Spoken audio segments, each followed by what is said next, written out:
നഗരഹൃദയത്തിൽ തിരക്കേറിയ സമയത്ത് നടന്ന കാറിലെ സ്ഫോടനം രാജ്യത്ത് അതീവ ജാഗ്രതയ്ക്ക് ഇടയാക്കിയിരിക്കുന്നു. വൈകുന്നേരം ചെങ്കോട്ടയ്ക്ക് സമീപമുണ്ടായ സ്ഫോടനത്തിൽ കാറിലുണ്ടായിരുന്നവരെ കൂടാതെ സമീപത്തുണ്ടായിരുന്ന 6 കാറുകളും 2 ഇ-റിക്ഷകളും ഒരു ഓട്ടോറിക്ഷയും കത്തിനശിച്ചു.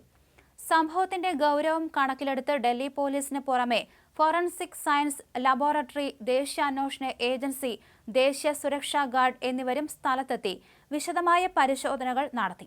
സംശയിക്കുന്ന ഭീകരവാദികളുടെ കേസ് ഫയലുകൾ നിരീക്ഷിച്ചു വരികയാണ്. സ്ഫോടനം നടന്ന കാറിനകത്തുനിന്ന് പരിക്കേറ്റവരെ കണ്ടെത്തിയെങ്കിലും അവരുടെ ശരീരത്തിൽ ബോംബ് ചീളുകളോ മറ്റു ക്ഷതങ്ങളോ കണ്ടെത്താനായിട്ടില്ലെന്ന് ഡൽഹി പോലീസ് അറിയിച്ചു. ബോംബ് സ്ഫോടനങ്ങളിൽ ഇത്തരം സാഹചര്യം അസാധാരണമാണെന്നും സംഭവത്തിന്റെ എല്ലാ വശങ്ങളും സൂക്ഷ്മമായി അന്വേഷിച്ചു വരികയാണെന്നും പോലീസ് വൃത്തങ്ങൾ വ്യക്തമാക്കി. നദീം ഖാൻ എന്നയാളുടെ പേരിലാണ് സ്ഫോടനമുണ്ടായ ഹരിയാന രജിസ്ട്രേഷൻ കാർ രജിസ്റ്റർ ചെയ്തിരിക്കുന്നത്.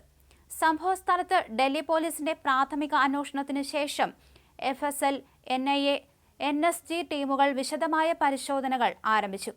സ്ഫോടനത്തിന്റെ സ്വഭാവം, ഉപയോഗിച്ച സ്ഫോടക വസ്തുക്കളുടെ തരം, അക്രമത്തിന്റെ പിന്നിലെ ലക്ഷ്യം എന്നിവ കണ്ടെത്തുകയാണ് ഇവരുടെ പ്രധാന ദൗത്യം. സംശയിക്കുന്ന ഭീകരവാദികളുടെ വിവരങ്ങൾ ശേഖരിക്കുകയും അവരുടെ നീക്കങ്ങൾ നിരീക്ഷിക്കുകയും ചെയ്യുന്നുണ്ട്. ചെങ്കോട്ടയും ജുമാ മസ്ജിദും ഉൾപ്പെടെയുള്ള പ്രധാന വിനോദസഞ്ചാര കേന്ദ്രങ്ങളിലേക്ക് തിരക്കേറിയ സമയത്തായിരുന്നു സ്ഫോടനം നടന്നത്. വൈകുന്നേരങ്ങളിലാണ് ഈ പ്രദേശങ്ങളിൽ സന്ദർശകരുടെ തിരക്ക് അനുഭവപ്പെടുന്നത്.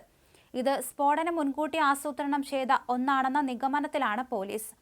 സ്ഫോടനത്തിന്റെ പ്രകമ്പനം ചെങ്കോട്ടയിൽ നിന്ന് 2.5 കിലോമീറ്ററോളം അകലെയുള്ള ITO ജംഗ്ഷൻ വരെ അനുഭവപ്പെട്ടതായി ദൃക്സാക്ഷികൾ പറഞ്ഞു. സ്ഫോടന ശബ്ദം ഏകദേശം 30 സെക്കൻഡ് നീണ്ടുനിന്നു. തീയണയ്ക്കാൻ അഗ്നിശമന സേനയ്ക്ക് അരമണിക്കൂറിലേറെ സമയമെടുത്തു. സ്ഫോടനം നടന്ന കാറിന്റെ മുൻ ഉടമയായ മുഹമ്മദ് സൽമാനെ ഡൽഹി പോലീസ് കസ്റ്റഡിയിലെടുത്തിട്ടുണ്ട്. കാർ പിന്നീട് മറ്റൊരാൾക്ക് കൈമാറി എന്നാണ് വിവരം. ഇയാളിൽ നിന്ന് ലഭിക്കുന്ന വിവരങ്ങൾ അന്വേഷണ സംഘത്തിന് നിർണായകമാകുമെന്നാണ് പ്രതീക്ഷിക്കുന്നത്. എന്തായാലും ഡൽഹിയിൽ നടന്ന സ്ഫോടനത്തിന്റെ പശ്ചാത്തലത്തിൽ രാജ്യമെമ്പാടും അതീവ ജാഗ്രതാ നിർദ്ദേശം നൽകിയിരിക്കുകയാണ്. ചെങ്കോട്ടയിലേക്കുള്ള ഗതാഗതം നിരോധിക്കുകയും ഡൽഹിയിലെ പൊതു ഇടങ്ങളിൽ സുരക്ഷ ശക്തമാക്കുകയും ചെയ്തിട്ടുണ്ട്. കേരളത്തിലും റെയിൽവേ സ്റ്റേഷനുകൾ, ബസ് സ്റ്റാൻഡുകൾ, പൊതു ഇടങ്ങൾ എന്നിവിടങ്ങളിൽ നിരീക്ഷണം വർദ്ധിപ്പിക്കുകയും സംസ്ഥാന അതിർത്തികളിൽ വാഹന പരിശോധന കർശനമാക്കുകയും ചെയ്തിട്ടുണ്ട്. അതേസമയം മരിച്ചവരുടെ എണ്ണം 8 സ്ഥിരീകരിച്ചിട്ടുണ്ട്. ഇന്നലെ 13 പേരായിരുന്നു മരിച്ചു എന്നാണ് പറഞ്ഞിരുന്നത്. അതേസമയം ഔദ്യോഗികമായ മരണമാണ് 8. മരണസംഖ്യ ഉയരാൻ സാധ്യതയുണ്ടെന്ന് പറയുന്നുണ്ട്.